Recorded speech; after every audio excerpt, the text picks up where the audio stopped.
God, hell, the apocalypse, and the battle between good and evil. What are they? This is Shores of Infinity with your host Chris speaking. This is a channel about spirituality and enlightenment, but it is also sometimes important to talk about religion, especially about God, the devil, hell, apocalypticism, and the battle between good and evil. What is this all, and how does it impinge upon our spiritual journey, your spiritual journey? It is very unlikely that you have never been influenced in your life by any religious beliefs, and very unlikely that you have not been influenced in one way or another, and be it by watching movies, by Judeo-Christian belief systems. Even if you're not a Jew or a Christian, even if you're not counting yourself as religious, maybe you think you're an atheist or whatever, you still have been influenced by the ideas of God and devil and hell and heaven and the apocalypse, of a metaphysical system of reward and punishment. So, why is it important in spirituality on the way to enlightenment? Because the short form is, it has nothing whatsoever to do with enlightenment. Zero, zilch. And since you are influenced or have been influenced by it, it presents an obstacle. It's not even not only not helpful, it's a real obstacle that parts of you believe or even consider the possibility and reality of things like hell and heaven and angels and demons and the battle of good against evil. Or even consider that there is one being or several beings. It doesn't really matter if it's monotheism or two gods or many, it doesn't matter. There's one conscious being that is somehow superhuman, somehow like a human being, but also much more powerful, long-living, and so on. Like the Greek gods and Norse gods and Assyrian gods and Indian gods. And lastly, also the monotheistic gods. The idea that there's one God who fights against one evil being probably comes from the Zoroastrian tradition, but could just as well be older. And then it has been consolidated into only one God by the Jewish tradition. Probably there might have been others, but that's the most popular. And the Jewish tradition has been influenced by all kinds of other traditions. And then the Jewish tradition has influenced Christianity and Islam. If one actually reads the Bible and the Quran and the Jewish texts, there is not so much mention actually of the devil or hell, not in a supernatural meaning anyway. All these texts have to be read in a historical context. It's always not a good idea to read texts out of their historical context. And many of these ancient scriptures, they're also coded. They're not meant literally. So they have created a lot of misunderstandings. And a lot of people have even converted to religions like Christianity out of fear to go to hell, to eternal torture. That has always been one of the strongest conversion tools of Christian missionaries, and still is. You convince people that you have the choice between eternal torture and eternal bliss. If you want the eternal bliss, you just have to join the religion. If you want eternal torture, you just have to not join the religion. Plus, when Judgment Day comes, when the apocalypse comes, you better be on the right side. Otherwise, it will be unspeakably horrible. This is also obviously bullshit, that many people stop believing in it, but still, are you free from these concepts? Probably not.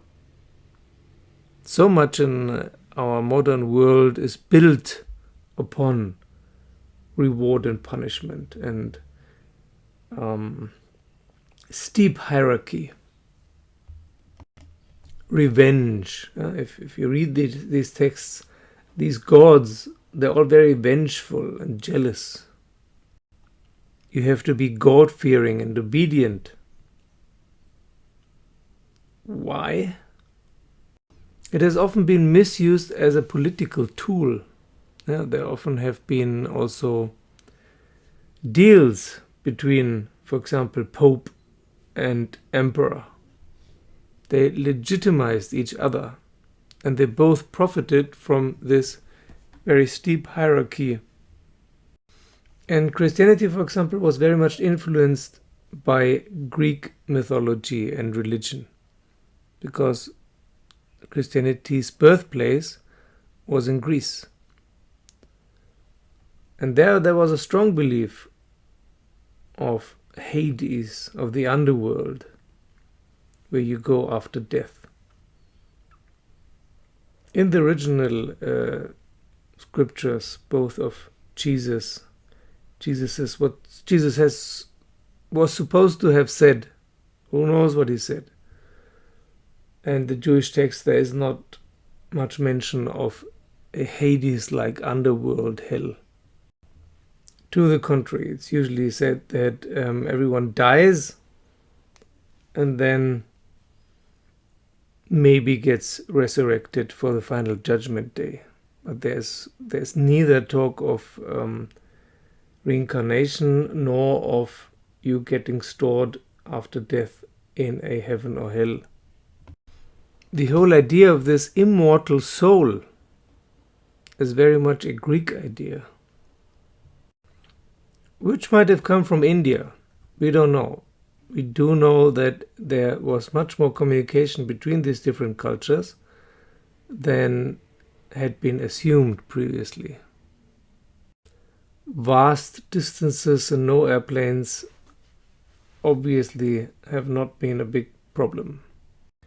So that was the introduction to the long version of the question. What does God and heaven and hell and the apocalypse and the battle of good against evil and demons and angels and whatnot, what do they have to do with spirituality and enlightenment? These are all things you have to believe in. There is no good definition of religion that everyone agrees to. But it is possible to agree to that religion has to do with belief, with faith on the one hand, and with rituals on the other. That they have to do with what happens after death and what kind of supernatural beings watch over the human beings. Religion as a ritual, a set of rituals, is definitely man-made, just invented stuff. So no use for spirituality and enlightenment. And religion as a supernatural belief system in supernatural beings and what happens after death is of no use to us either. because it's stuff we have to believe in until we experience it. So you could just as well not believe in it until you experience it, which is spirituality. Not to believe in anything that you have not experienced yourself. So you might say, okay, but I can't experience death, or I can't experience God. Yeah, well. So what is actually behind all these things is fear. It's fear-mongering. You better believe in it just in case, because once you're dead and meet your maker, it's too late if you haven't believed in him, her, it. If you were not a believer in lifetime, then you will be punished in death time. This is just so obviously bullshit. An omniscient, omnipresent, omnipotent divine being does not need to be believed in. If it's omnipotent, what does it need believers for? This is the idea. This is anthropomorphizing things. This is the idea of a emperor or high priest brought into a supernatural setting, and has been used, of course, for emperors to legitimize their reign, when they said that they have been appointed to be the emperor by the divine, by God or a God. This is a very good legitimization. It comes from the highest place people can imagine, and no one can dispute it. Everything you have grown up with as religion might just as well have been a political tool all along. We don't know. It definitely was also a political tool, but it could have only be a political tool. We don't know. There's no one I have ever met who has met God or a God. There are near-death experiences, but they usually don't talk of a God. But no one, not even any high priest, not even the Pope, has ever met God. They just believe. They think it's their duty to have faith, blind faith, just in case it's true. And they're allowed to do that. That's okay in religion. But not in spirituality. Religion is not spirituality. Spirituality is not religion. You cannot build anything in spirituality on the way to enlightenment based upon belief, based upon faith. That is the opposite. It will become an obstacle very, very, very quickly. Anything that you cannot experience yourself, anything that you cannot prove, cast it aside for now. It's not that we say it's impossible, it's just not helpful.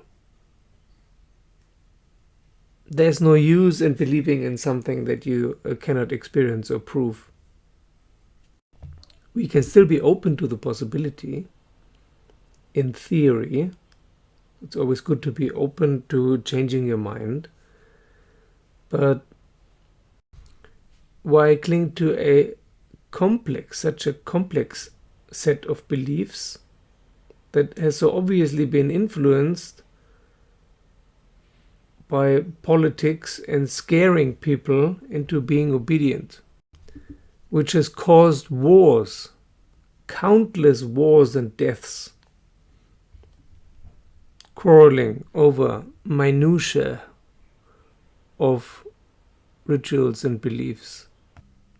They believe in the wrong gods. Let's kill them. If you read the Jewish texts or the Old Testament of the Bible, there even is very often the talk of gods, of other gods. They might not have agreed with their practices, like the Canaanites or whatever, but they're still called gods. False gods, maybe even, but still gods. It's a history of warring tribes, of warring religions, of war. If you want to get out of this war thing, you have to leave behind war traditions. You have to leave behind the idea that it's okay to kill people over disagreements and misunderstandings. On the spiritual path, we do not insist upon anything. This is my experience, and someone else's experience can also be true. I do not have to insist upon my experience.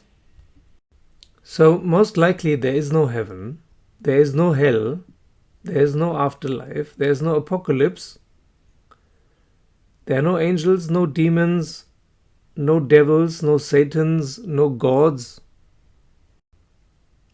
But if there are gods and devils and angels and demons, if they want you to know that, they'll show themselves. If they don't want you to know it, what's the point in believing in them? Apart from fear. And you cannot base anything on fear, especially not on the spiritual journey. You have to be courageous, not fearful. It often seems to us like that there is a cosmic battle of good and evil, and we are right in the middle of it. It often seems to us like it. If you look at world politics, there are a lot of people who can only be described as evil, and they cause a lot of mayhem. And it seems like there is a struggle between good and evil. And maybe there is on a human level, but why bring gods into it? Why does it have to come from divine or demonic origins? Why can it not just be some assholes who mess things up for everyone else? Think back as a child in the sandbox, or I don't know, children playing. There was always at least one asshole who messed everything up for everyone. And it's just the same in and for adults as well. You don't need to bring any supernatural Asuric forces into play here. Being an asshole is quite enough. The more important question is, why do people follow assholes? That's a very interesting idea. And this also has to do with our belief, thousands of years old belief in steep hierarchies, which has been institutionalized by religions. There's always some high priest who explains to you as a layman or laywoman what everything is about. And you better follow this, even if you don't understand it. And even in spirituality we have this problem. We have these gurus who explain to people what spirituality enlightenment is about. And you better follow this, even if you don't understand it. While the only trick in spirituality is that you find things out for and by yourself. The courage to stand alone. That's it. There's nothing more to it. Don't believe anything. Verify and experience everything. And if it turns out in the end that there is a God, or that there are gods, it's fine. And if the opposite turns out to be the case, it's also fine. It makes no difference. And if you're then being punished for not being a believer, which is very unlikely, but still, then this would just be ludicrous. You can't give people the power to believe or not believe and then assume that you need them to believe in you. This is just so obviously human bogus and nothing divine,